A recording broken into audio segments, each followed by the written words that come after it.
architecture derives from an eclectic mix of Spanish, Greek Revival, and French origins. And perhaps no landmark embodies this diversity more than this set of red brick structures in the city's beloved French Quarter. The buildings are really classical Greek buildings, but because of the iron lace, they don't have the forbidding exterior. People in New Orleans today don't realize how innovative they were and how they set the standard for all the ironwork of the city. They really caused New Orleans to look the way it looks. These are the Pontalba buildings, said to be the oldest apartment complex in the United States. And the tale of how they came to be here is one of the strangest in New Orleans history. Behind these lovely buildings, there lies an ugly story of greed, tragedy, and psychological torment. What bizarre series of events led to the construction of the magnificent Pontalba buildings? 1811.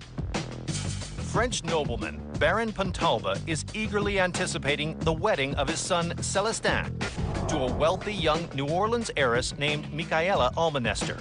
Everybody thought it was just going to be a perfect marriage. They were infatuated with each other.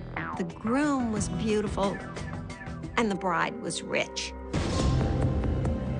The bride, in fact, is very rich and stands to inherit a vast portfolio of her family's money and property in New Orleans.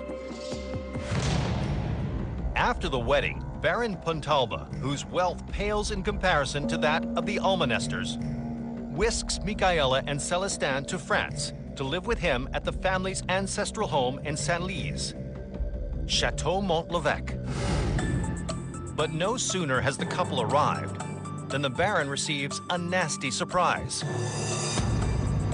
He had expected to receive a hefty dowry from Michaela's family. But when the dowry is paid, it turns out to be a fraction of what he had expected. So the greedy Baron resorts to more extreme means to access her fortune. Pontalba began to try to extort more and more of Michaela's property, and her husband Celestin acquiesced in everything his father did. At times, the Baron even confines the young bride to the chateau and threatens to refuse to let her leave unless she signs away her inheritance. But the young heiress is resolute. She stood up to him. She refused to give over more of her New Orleans property. As the years go by, the Baron's actions become increasingly cruel. After the couple's second child is born, the baby boy is removed from her care, and the Baron refuses for a time to disclose his location. Michaela endures decades of torment. Then, one day, in 1834, the ugly familial feud boils over.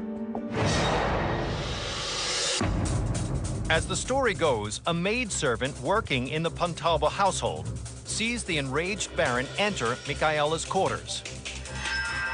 The maid heard him lock each door from the inside. Then, she heard shots.